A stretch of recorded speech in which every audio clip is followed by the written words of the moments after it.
La historia que vas a escuchar ahora fue escrita por Ramiro Contreras. Nunca le limpies el sudor a un cadáver. Hace ya muchos años que estoy trabajando de lleno como paramédico.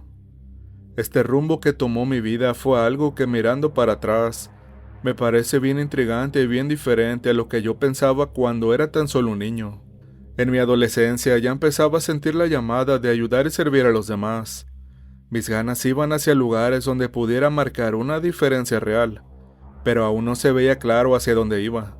La vida, con su manera extraña de trazar caminos, me llevó a ser paramédico, un trabajo que mezcla la urgencia con el corazón, donde la velocidad para actuar se une con la habilidad de aliviar el sufrimiento ajeno.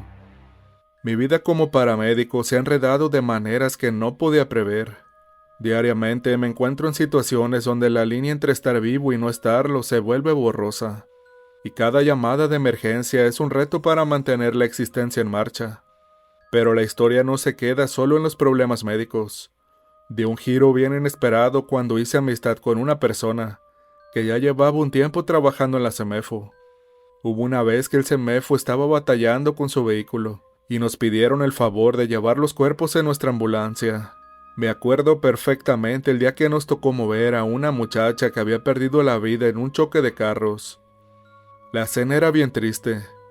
La mujer, que apenas llegaba al 1,5 metros de altura, estaba en el suelo a unos 6 metros de su carro.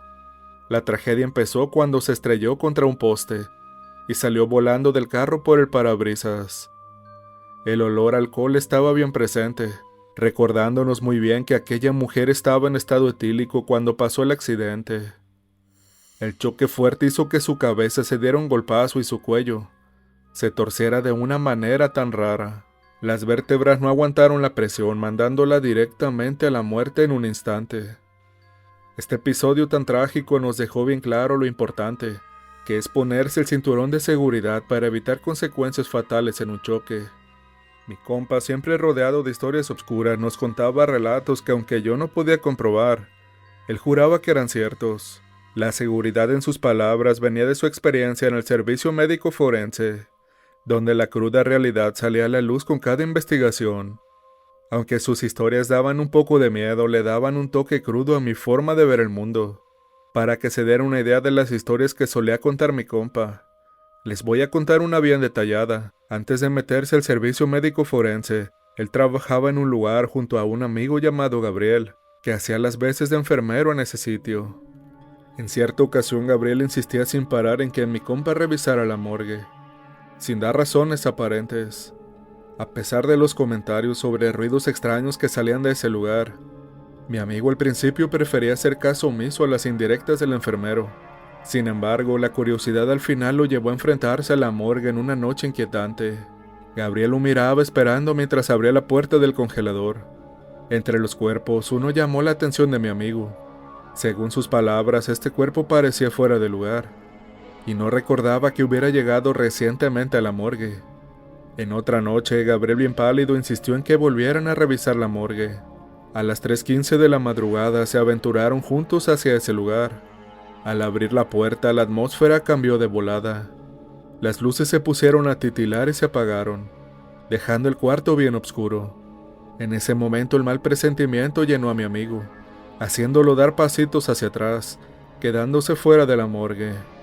Mientras Gabriel, bien decidido, entraba, lo que vino después se convirtió en una pesadilla para mi amigo. La puerta se cerró de golpe, dejando a Gabriel atrapado en la completa oscuridad con los difuntos. Desde afuera, mi amigo escuchó los intentos desesperados de Gabriel por gritar y forcejear con la puerta. Aunque mi amigo trataba de abrir la puerta, este parecía resistirse por las razones que no entendían.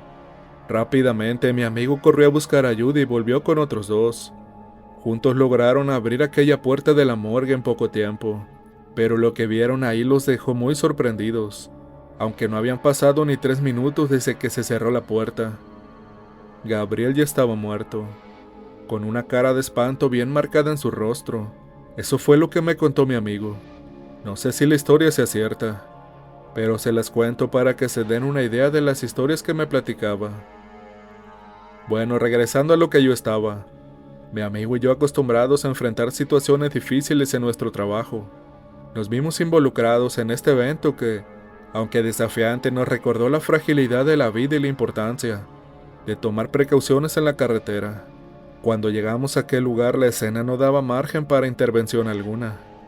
El cuerpo de aquella muchacha de algunos 17 años estaba en el suelo, con la mirada perdida y una postura muy fea.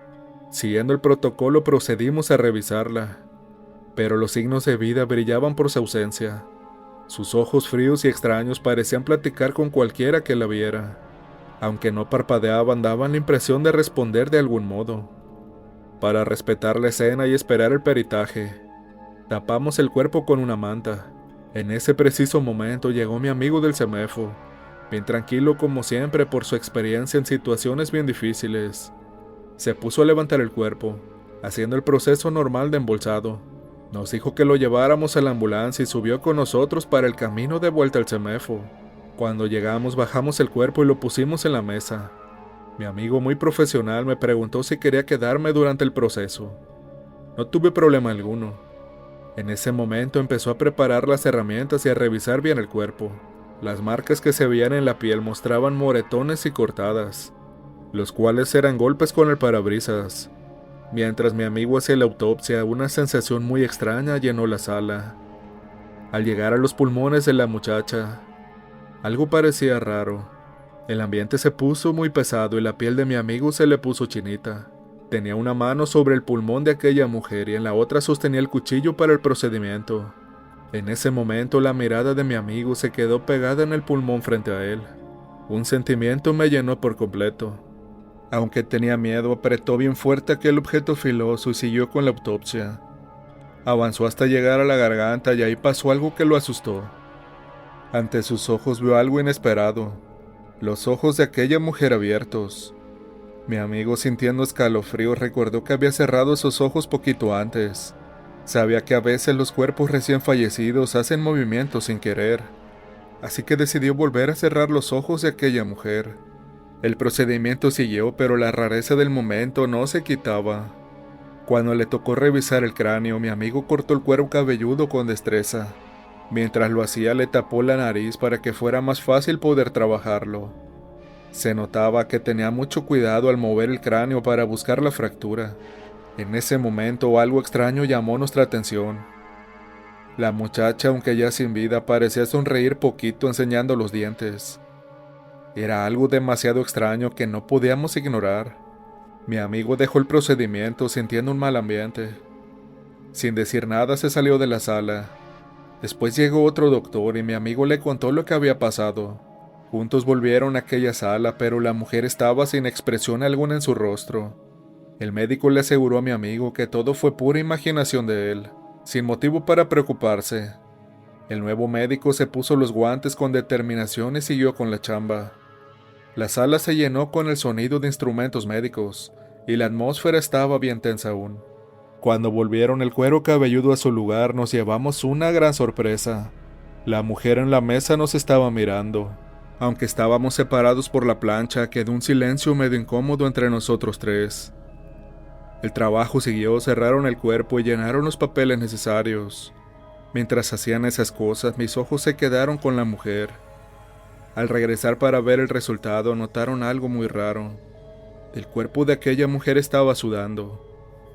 Yo por instinto quise limpiarla, pero el otro doctor, el compa de mi amigo, nos paró con una advertencia que quedó flotando en la sala. Con mucha calma nos dijo: no la limpien, no le quiten el sudor. La mujer no quiere irse sola. Si la limpian después se van a sentir muy mal. Déjenla, está buscando a alguien para irse. Algún familiar vendrá y la limpiará. Es mejor que sea uno de ellos para que la acompañe. Las palabras de aquel doctor se quedaron en el aire de la sala de operaciones, creando un silencio muy respetuoso entre el personal médico. La idea de que el cadáver estuviera buscando a quien llevarse sonaba muy raro en mi cabeza. Era como si el límite entre la vida y la muerte se volviera delgado, dándonos chance de asomarnos a un misterio que retaba la lógica. El doctor, que era amigo de mi amigo, con su experiencia tan firme, se veía como que sabía más allá de la ciencia común. Después de decir esas palabras que nos dejaron nerviosos a todos, el doctor tomó aire hondo antes de aventarse otra historia que nos puso la piel chinita. Nos avisó que ahora sí nos iba a platicar algo fuera de lo normal, algo de otro mundo, según él una experiencia que había tenido en sus muchos años de trabajo.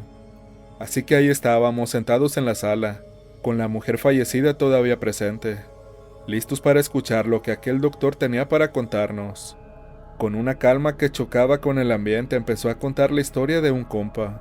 El protagonista de este relato era un hombre sencillo, trabajador de una funeraria. Su trabajo era preparar los cuerpos para su despedida final, algo que hacía con la precisión de alguien que conoce bien los rituales de la muerte.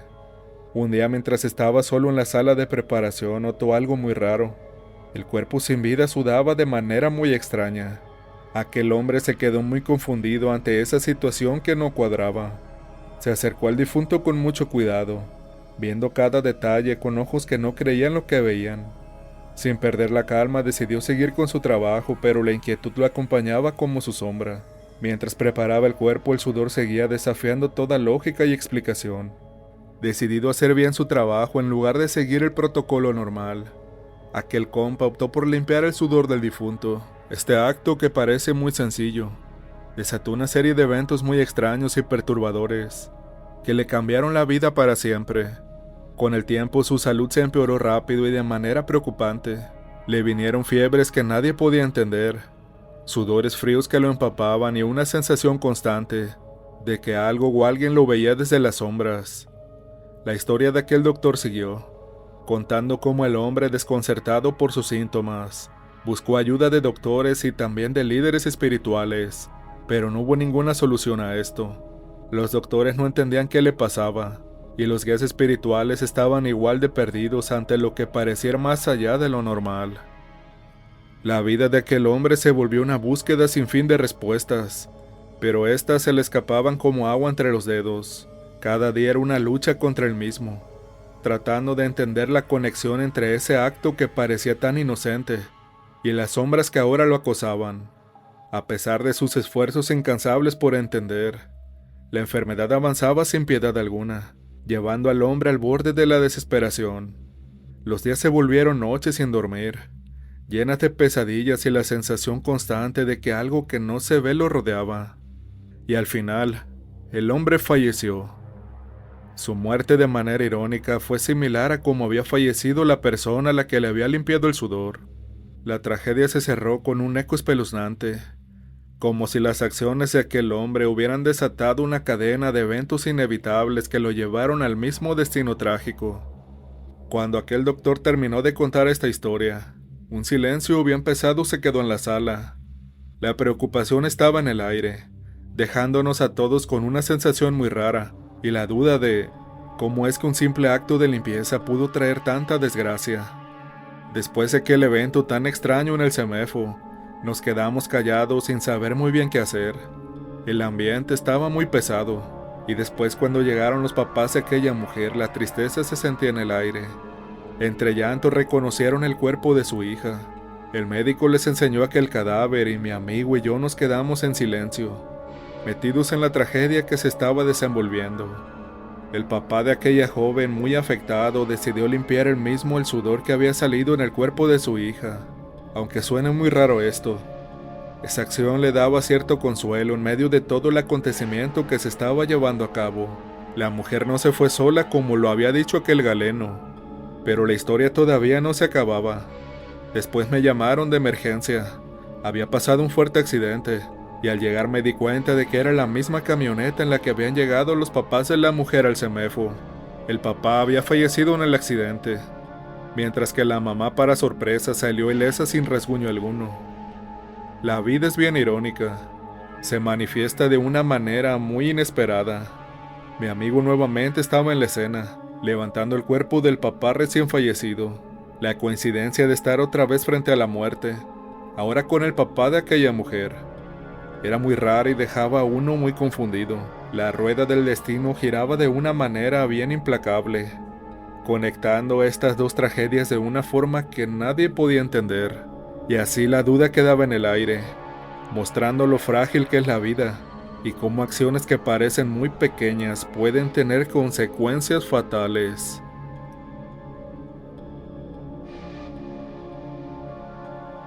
La historia que te voy a narrar ahora nos fue enviada de manera anónima por un suscriptor del canal.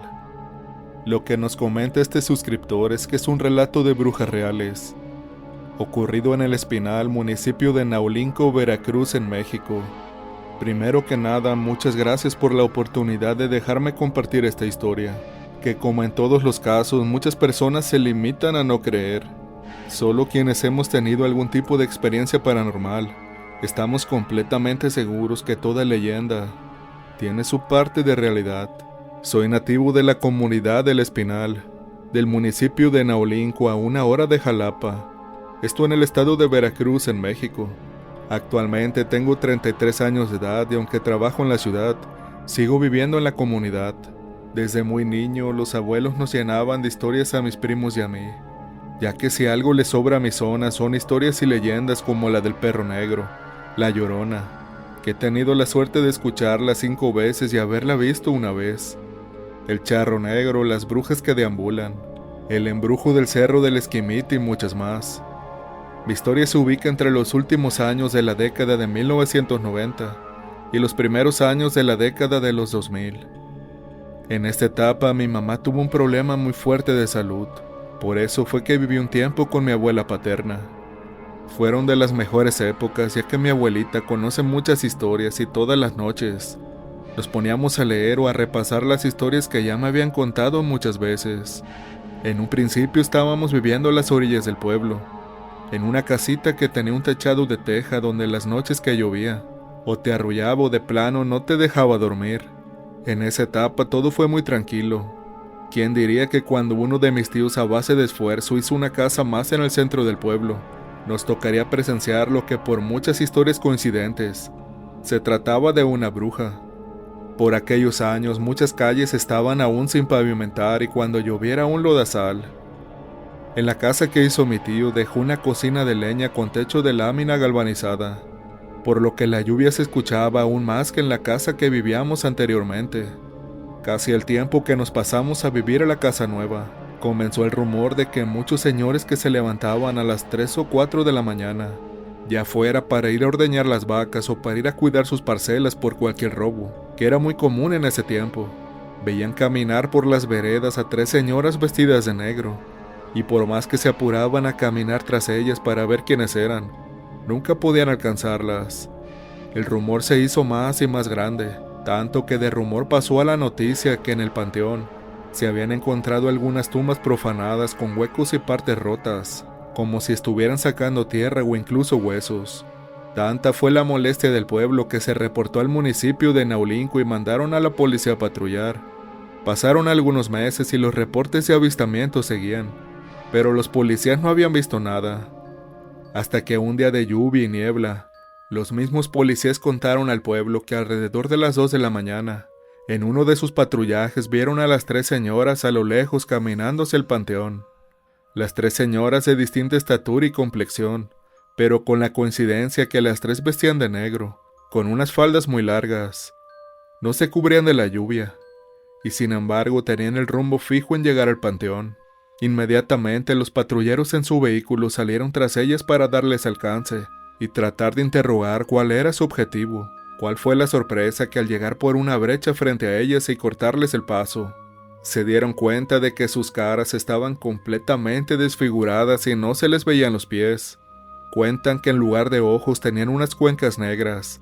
Parecía como si la carne de su cara estuviera por despegarse, y las facciones de su rostro eran de susto o dolor. Inmediatamente los policías dieron marcha atrás y sin mentir, el susto fue tan grande que ni teniendo armas se acordaron siquiera de sacarla, y después del incidente se negaron rotundamente a volver a patrullar por las noches, ya que se habían topado con unas brujas reales. Hasta aquí todo queda en rumores que se regaron como pólvora en el rancho, y yo aún siendo un niño no le di mayor importancia. Adicionando a esto que muchos pobladores incluso se burlaron, diciendo que lo único que hacían los policías era dar pretextos para no trabajar por las noches, y sobre todo la parte donde no vieron los pies de las señoras. Solo trajo más burlas mencionando que por el susto, probablemente los policías ni siquiera notaron que había lodo por la lluvia de esa noche. Mi tío y su esposa, que tenían poco tiempo de casados, Tuvieron una bebé que nos trajo mucha alegría a toda la familia. A partir de que la bebé tuvo el primer mes, comenzaron a pasar cosas muy extrañas en la casa. Parecía que alguien llegaba al corredor en la entrada. En las noches tocaban de vez en cuando las ventanas de la casa, como si golpearan con un palito, que después caímos en cuenta que eran las garras de algo o de alguien. Se escuchaban ruidos de pisadas en el techo, que en un principio pensábamos que eran gatos de algún vecino, pero en una ocasión cuando esas pisadas llegaron hasta la lámina de la cocina de leña, se escuchó cómo se resbalaban una especie de uñas o garras queriendo detenerse, y al no poder se escuchó un aleteo muy fuerte, como si se tratara de un sopilote, un pájaro muy grande. Al ser la casa nueva, tenía poco que se acababa de bendecir regando agua y parando una cruz. Además, afortunadamente, con la sabiduría de las abuelitas, a la bebé le pusieron una pulsera de ojo de venado y una más de la Virgen de Guadalupe. Su cunita y en general su cuarto tenía imágenes de Jesús, la Virgen de Guadalupe y el ángel de la guarda. Más adelante nos dijeron que estas protecciones nos ayudaron bastante para que no pasara una desgracia. Los ruidos se siguieron escuchando por al menos un par de meses más, hasta que una noche que mi tío estaba fuera por trabajo, estábamos en casa, su esposa, la bebé, mi abuelita y yo, y me comencé a sentir muy mal del estómago. Cerca de la 1 de la mañana tuve la necesidad de ir al baño. El baño estaba fuera, a unos pocos metros de la entrada principal de la casa, pero al ser un niño se me habían olvidado los detalles de los ruidos y los rumores de las mentadas brujas, que ya decían andaban en el rancho. Al momento de estar en el sanitario escuché que algo cayó arriba del baño, y juro que al momento pensé que era algún chayote de una mata que estaba por atrás de la casa. A los pocos segundos escuché unas pisadas muy tenues, que estuvieron dando vueltas arriba del baño. Mi abuelita me estaba esperando en la sala y también alcanzó a escuchar aquel golpe. Como si nos hubiéramos puesto de acuerdo, ella salió de la casa y yo salí del baño. Solo nos vimos el uno al otro y aparentemente no pasaba nada, hasta que en la cocina de leña que estaba afuera, pegada al baño, escuchamos un estruendo de un pájaro muy grande que se había parado en la lámina, y se escuchaban los arañazos del animal queriendo detenerse. Los dos nos quedamos fríos. Yo esperaba ver un tecolote o algo que coincidiera con la fauna local. Pero ¿cuál fue la sorpresa cuando esa ave cayó al piso? Era una totola enorme. Yo estaba niño, pero pienso que sí medía cerca de 1 metro de altura. Cuando el animal cayó al piso se nos quedó viendo. No se asustó ni le dio por moverse. Solo nos miró fijamente como por unos 15 segundos. En ese lapso de tiempo yo no supe qué hacer, pero mi abuelita reaccionó y tomó un machete que mis tíos colgaban en la ventana cuando iban por leña, y se lanzó arriba del animal. ¿Cuál fue la sorpresa de los dos cuando la totola dio un salto y comenzó a volar tomando unos 20 metros de altura y perdiéndose entre unos árboles de frutillo? En aquel instante me dio un escalofrío cuando caí en cuenta que esos animales no vuelan. Todos los que vivimos en el rancho sabemos que estos animales domésticos no vuelan. Incluso aunque los agarres y los avientes hacia arriba, son más torpes que los pollos por su peso, y caen solo agitando las alas, y los únicos de su especie que sí lo hacen son los guajolotes o totoles silvestres, que viven en los estados del norte y centro del país como Tamaulipas. Pero repito, solo son los silvestres. Inmediatamente corrí con mi abuela y los dos nos metimos a la casa. Uno al otro nos dijimos, no era un sopilote, no es un tecolote ni lechuza, era una totola. A la mañana siguiente platicamos con los vecinos lo pasado la noche anterior, y resulta que ellos también ya habían escuchado esos ruidos en algunas de sus casas. Incluso un par de ellos también ya la habían visto, pero no con tanta claridad como la vimos nosotros. Mi abuela es muy católica, pero también sabe que existe el bien y el mal. Y lo primero que pensó en aquel momento que el animal no era sino una de las brujas, que estaba buscando la oportunidad de llevarse a mi primita recién nacida, que no estaba bautizada aún. Mi abuela pidió asesoría con un señor curandero, y sin decirle mucho nos aseguró que sí, efectivamente esa era una bruja nahual que se podía transformar al tener un pacto. Entonces su única intención era arrebatar a la bebé, pero que el agua bendita que recién se había regado en la casa, así como los santos del cuarto, la medalla de la bebé y el ojo de venado, Habían ayudado a mantenerla afuera de la casa, aun siendo que la bebé no estaba bautizada. El curandero nos recomendó regar pimienta, clavo y sal arriba y alrededor de toda la casa, así como colocar tijeras en forma de cruz bajo la cama y la cuna de la bebé. Inmediatamente llegó mi tío del trabajo. Mi abuela y su esposa platicaron con él, y sin hacer planes de nada se dieron prisa para bautizar a la bebé.